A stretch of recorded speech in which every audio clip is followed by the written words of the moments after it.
بدل والو بني وايه ورتلياش سلقيده بوليسكا مر هره ayaa la bedelay warkuwa lama bedelin waa la isku bedelay war aan helo warkii in goobta oo sugniyow gudoomiyaalka degmooyinka qaar ka mid yaa la bedeli haano usub oo sajal hata warqadil ka fiigaal ka bedeli haanti boos ee qoror ya boos kala lijay ma ilaa jiray bilaayo haba bada tabba hawaayta booyal yariisto wala mbiray isla sabaahadan bata booyal baaha biyaasi aan helooshin madeeyo haan wala tali jiray haan sajara weligay ma maqal war gudoomiyaha cusub ee wadaag loo magacaabay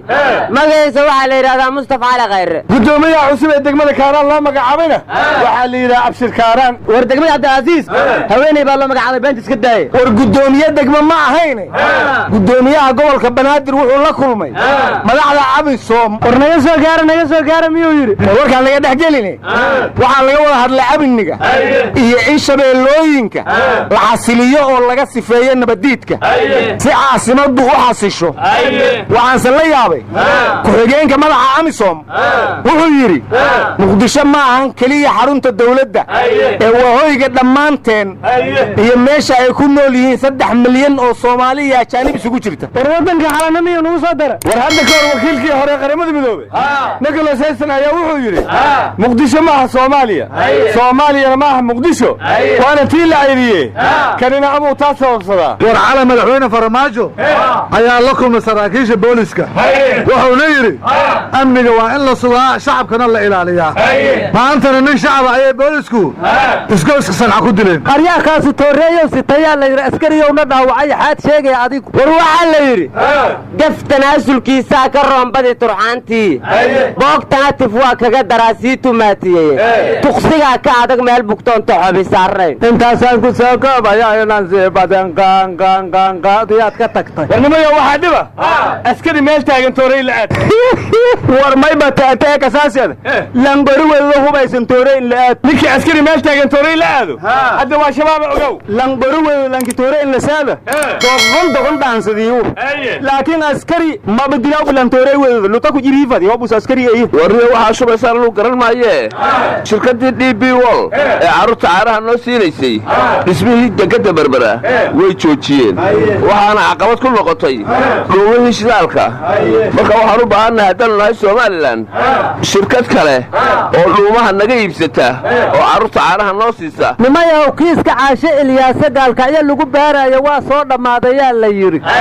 dhacaanadina waa la kala ogaadayo mugdhow daday ku cadaa doonta war adeero caashe calal xumadeeda naga daa alwashu ku wareegtay maxkamadda mugdhow ku dhawaaqi doonta dambiilayaashiyo dambiga laga toogto war meesha kufsiga laga banaan baxay war ma haysida waa garow waxayna yiraahdeen inta qof ee kufsiga u xiran cadaalada la soo hortaago warnimaya war ma haysaane waxa la soo saaray koobka maamul goboleedyada ay ku kala guuleysteen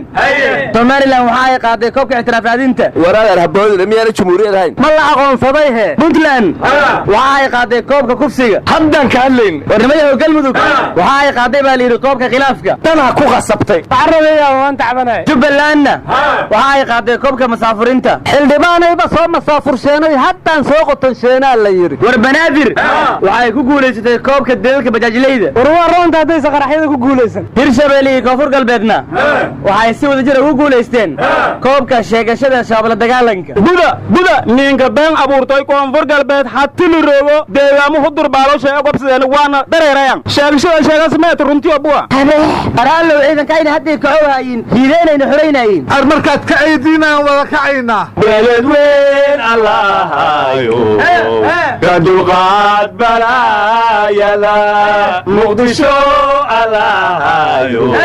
kadulqaad qaraayada aamin aryaadaha baadiyaha cadaado oo la dhaqatadi joogta waxay ka cabahayaan dugaag la sumeeyay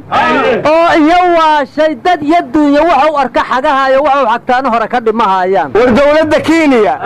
dhaqaatiirtii Mandheero laga afduubtay